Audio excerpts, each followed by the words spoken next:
Bonjour tout le monde. J'espère que vous passez un bon congé forcé à la maison. Euh, je fais cette petite vidéo-là pour compléter les notes avec vous des pages 14, 15 et 16 avant que vous ayez à compléter les exercices qui se trouvent à la page 17 aux pages 17 et 18. Donc, voilà, c'est ce que vous aurez à faire là, pour les 2 prochaines semaines. C'est pas grand-chose, ça va consolider la partie qu'on a vue sur la fonction par partie. Donc, on y va sans plus tarder. Page 14, on vous parle ici de la règle d'une fonction affine définie par partie. Donc, par affine, ici, on entend que c'est que des droites. Donc, plus tard, on va voir la fonction par partie avec d'autres types de fonctions qui peuvent y entrer. Là, c'est que des lignes droites, donc les AX plus B, la fonction que MX plus B, la fonction que vous connaissez déjà. Donc, on vous dit, voici le graphique d'une fonction affine H définie par partie. Alors, on a 3 sections ici, donc on aura 3 équations de droite. Trouver la règle de la première partie. Pour trouver la règle d'une droite, dont on connaît 2 points, on connaît ici le point moins 6, 1, moins 6, 1 demi, pardon. Et on connaît aussi le point moins 3, 3 et 1 demi, donc 7 demi, pardon. Moins 3, 7 demi. Je vais vous faire plaisir, puis je vais mettre des noms à virgule. Je sais que vous aimez ça, donc moins 6, 0,5, puis moins 3, 3,5. Vous saviez, là, quand on écrit une coordonnée dans laquelle il y a un nombre à virgule, on met un point-virgule pour séparer la coordonnée à la place d'une virgule. Sinon, c'est mêlant. Donc, la première chose qu'on va faire, c'est qu'on va calculer le m, donc la pente. La pente, ça va être y2 moins y1 sur x2 moins x1. On a donc 3,5 moins 0,5, ça donne 3. Et au dénominateur, on a moins 3, moins 6, donc plus 6, ça donne 3. Donc la pente, c'est 1.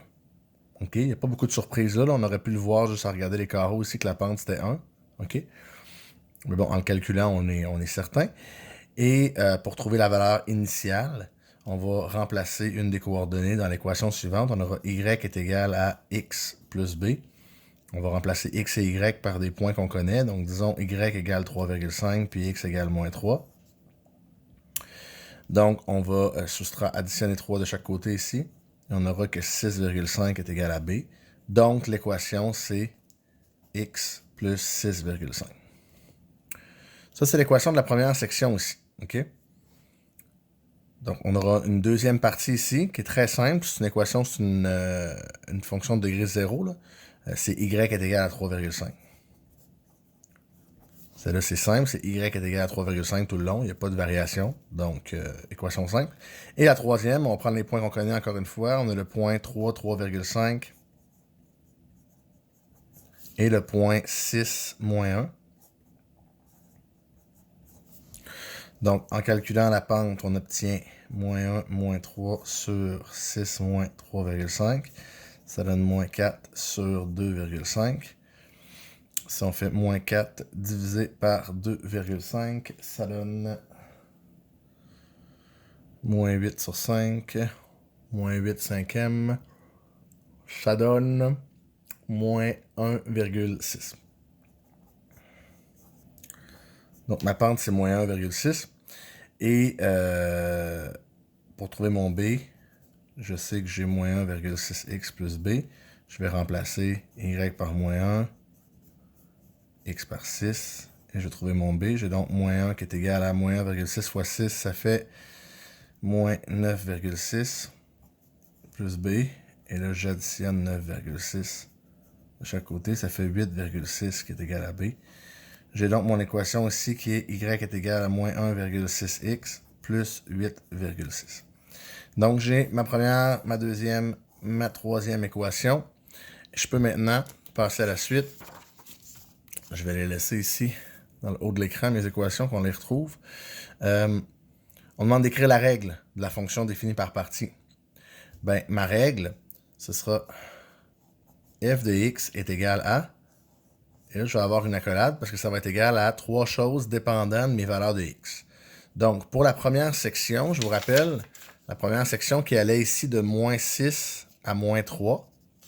Donc, pour cette première section-là, mon équation, c'était y est égal, en fait, j'ai plus besoin de réécrire le y est égal, j'ai déjà écrit ici, le f de x. Donc, mon équation, c'est x plus 6,5. Et ça, c'est pour mes x qui sont entre, là j'ai oublié de faire mon entre, qui sont entre moins 6 et moins 3. Donc, pour x de moins 6 à moins 3. En deuxième, j'ai, c'est égal à 3,5 pour tous mes x qui sont entre moins 3 et entre moins 3 et 3. Et le dernier, là, tout de suite, ça va être de 3 à 6, ok? Donc, entre moins 3 et 3. Et finalement, de 3 à 6, je peux écrire mon pour les x de 3 à 6, j'ai ma dernière équation qui était moins 1,6x plus 8,6. Donc, j'ai calculé séparément mes trois équations. Puis, je suis allé voir après ça, c'était quoi la section du domaine pour lesquelles mes équations étaient définies. Donc, celle-là était définie entre moins 6 et moins 3. Celle-là était définie entre moins 3 et 3. Et la dernière était définie entre 3 et 6. Donc, c'est comme ça que j'ai écrit ça ici. Je fais une grosse accolade. J'ai écrit mes trois équations, puis j'ai écrit pour quelle valeur de x elles sont définies. OK? Là, j'ai écrit de moins 3 à moins 3. C'est de moins 3 à 3. Positif. Donc, voilà. Ensuite, on pourrait vous poser des questions sur cette fonction-là. À partir de la règle de la fonction, qui est ici, détermine h de moins 4. Mais si x vaut moins 4, je suis dans cette section-là ici. Je ne suis pas là. Ça, c'est juste pour entre moins 3 et 3. Ici, c'est entre 3 et 6. Donc, moins 4, ça va se retrouver là. Donc, c'est celle-là que je vais prendre pour remplacer x par moins 4. Donc, j'aurai moins 4 plus 6,5. Ça va être égal à 2,5. Et ça va être ça, h de moins 4. OK, je vais avoir que h de moins 4, c'est 2,5. Même chose ici, h de 4,5. 4,5, je me trouve dans cet intervalle-là. Donc, c'est cette équation-là que je vais prendre. Je vais remplacer, je vais avoir, 4,5. Je vais avoir moins 1,6 multiplié par 4,5 plus 8,6. Et ça donne moins 1,5 multiplié par 0,5 fois 1,6 pardon fois 4,5 c'est égal à moins 7,2 et moins 7,2 plus 8,6 ça donne 1,4. Donc la valeur de h de 4,5 c'est 1,4. Finalement on vous demande pour quelle valeur de x on a que h de x est égal à 1. Mais là, il faut aller vérifier pour chacune des équations, parce que ça se pourrait. Regardez, on peut le voir graphiquement ici, si on a le graphique, mais ça se pourrait qu'on n'ait pas le graphique. Bon, on est chanceux, on pourra aller voir pour quelle valeur ça vaut 1. Mais regardez, je peux tracer ma droite ici, ça va être pour une valeur ici, là, 4, quelque chose, je ne sais pas trop encore. Puis une valeur ici qui va être moins 5,5 probablement. OK? Donc, c'est à ces deux valeurs-là. Donc, je devrais avoir deux solutions. Mais imaginez, je pourrais avoir un graphique là, qui se promène en zigzag comme ça, puis qui passe plein de fois à la valeur 1. J'aurais donc plein de solutions. Ce qu'il faut faire, c'est s'assurer de les passer toutes. Donc, je vais d'abord résoudre 1 est égal à x plus 6,5, puis trouver la valeur de x qui va là. Donc, je vais faire moins 6,5 de chaque côté. Puis, je vais trouver ma valeur, bon, celle que j'avais dit tantôt en regardant le graphique. X vaut moins 5,5, c'est bon. Celle du milieu, ça ne me sert pas à grand-chose de le tester parce que ça ne vaut jamais 1, ça vaut toujours 3,5. Donc, pas de problème là. Et la dernière, je vais tester quand est-ce que celle-là vaut 1. Donc, 1 est égal à moins 1,6x plus 8,6. Et là, je devrais trouver 4,50 quelque chose ou 4,6. Donc, je vais faire moins 8,6 de chaque côté. J'ai moins 7,6 qui est égal à moins 1,6x. Et là, je vais diviser par moins 1,6 de chaque côté. Et moins 7,6 divisé par moins 1,6, ça donne 4,75. Donc, je le voyais sur le graphique tantôt, là, 4,75, c'est ce que ça me donne. Donc, j'ai répondu à la question. On avait 2 réponses. Donc, il y a 2 solutions, ça se peut, là. La question, c'est pour quelle valeur de x, d'ailleurs, c'était au pluriel. Donc, pour la valeur moins 5,5, mais aussi pour la valeur 4,75. Ça va pour ça. Alors, finalement, le graphique d'une fonction définie par partie. OK? Pour le tracer, si on avait à tracer le graphique des fonctions par partie suivantes, c'est tout simple. Je vais vous ramener à l'autre graphique d'avant, là. Tu sais, les seuls points que j'ai besoin de tracer, dans le fond, c'est celui-là, celui-là, celui-là, puis celui-là. Après ça, je les relie. Hein? Comme quand vous étiez petit avec des numéros, là. On fait un beau dessin. C'est tout. J'ai juste à placer mes points, puis ensuite, je les relie. Donc, pour placer ces points-là, si vous venez voir l'équation qu'on avait tantôt pour celle-là, ben, c'est le point qui est à moins 6, le point qui est à moins 3, le point qui est à 3, puis le point qui est à 6. C'est mes valeurs ici, dans le fond, que je vais regarder. Fait que c'est ce qu'on vous mentionne ici. On vous dit, vous avez juste à regarder les valeurs extrêmes qui sont dans les intervalles, comme ça, puis à aller choisir une valeur, puis à la placer. Donc ici, si je vais chercher mes points, mais d'abord, la fonction vaut moins 6 de moins 4 à moins 3. Mais ça, c'est assez simple, en fait. Ici, j'aurais moins 1, moins 2, moins 3, moins 4, mettons. Mais de moins 4 à moins 3, la fonction vaut moins 6. Ici, j'aurais moins 1, moins 2, moins 3, moins 4, moins 5, moins 6.